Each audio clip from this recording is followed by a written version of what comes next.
आज दुनिया की राजनीति में कुछ ऐसा हो रहा है जिसकी उम्मीद किसी को नहीं थी। अमेरिका के वो खास दोस्त जो कल तक उसके लिए कुछ भी करने को तैयार थे, अब ईरान के खिलाफ लड़ाई में हाथ पीछे खींच रहे हैं। अमेरिकी एयरफोर्स के लिए यूरोप के रास्ते लगभग बंद हो चुके हैं। विमानों में तेल भरने के लिए जो ठिकाने सबसे जरूरी थे, उन्होंने मना कर दिया है।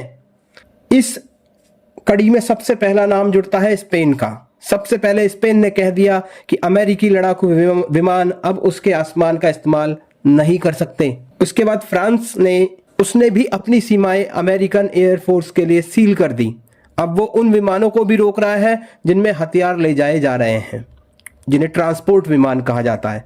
इटली और स्विट्जरलैंड, इन दोनों देशों ने भी साफ कर दिया है कि वो अपनी सुरक्षा के साथ रिस्क नहीं लेंगे और अमेरिकी सेना को रास्ता नहीं देंगे। अमेरिका ईरान से बहुत दूर है। अगर यूरोप में रुकने की जगह नहीं मिली तो B-2 जैसे बड़े बमवर्षक विमानों के लिए वहां तक पहुंचना नामुमकिन जैसा हो जाएगा। यूरोप में अमेरिका को सबसे बड़ा झटका पोलैंड से लगा है, जिसे अमेरिका का पक्का साथी माना जाता है। अरब देशों में तैनात अमेरिकी डिफेंस सिस्टम की मिसाइलें खत्म हो रही हैं, ये सब लोग जानते हैं। अमेरिका ने पोलैंड से कहा कि तुम्हारे पास जो पैट्रियट मिसाइलें हैं वो हमें दे दो, और पोलैंड का जवाब जानते हैं क्या था? पोलैंड ने साफ बोला है, अपना रास्ता नापो।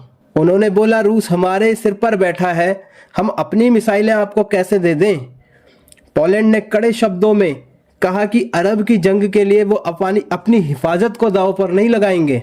ब्रिटेन को हमेशा से अमेरिका का सबसे बड़ा मददगार माना जाता था दोस्तों, लेकिन अब यहां भी वो कहानी बदल गई है। ब्रिटिश प्रधानमंत्री ने मंच से कह दिया कि वो अमेरिकियों की अपनी लड़ाई है और वो खुद ही इससे निपटे। उन्होंने साफ कहा कि अब ब्रिटेन के बच्चे अमेरिका की जंग में अपनी जान नहीं देंगे। ब्रिटेन में इस वक्त अमेरिका के खिलाफ जबरदस्त गुस्सा है और सरकार से लेकर विपक्ष तक सब इस बात पर एक साथ हैं। अब इस पूरे मामले से एक बात तो तय है कि अमेरिका की धाक खत्म हो रही है। अब यूरोप के देश वॉशिंगटन के इशारों पर नाचने को तैयार नहीं है। जानकार कह रहे हैं कि इस लड़ाई के बाद नाटो जैसा संगठन शायद टूट सकता है, और यूरोप का जो नया प्लान है वो ये है कि हो सकता है यूरोप के देश अमेरिका को छोड़कर खुद साथ आए और अपना खुद के लिए एक अलग से सेना बना लें, नाटो की तरह। तो कुल मिलाकर डोनाल्ड ट्रंप के फैसलों की वजह से आज अमेरिका पूरी दुनिया में अकेला पड़ता जा रहा है। आपको क्या लगता है, अमेरिका इन देशों को मनाने के लिए कोई नया रास्ता निकालेगा या फिर ये दूरियां और बढ़ाएगा?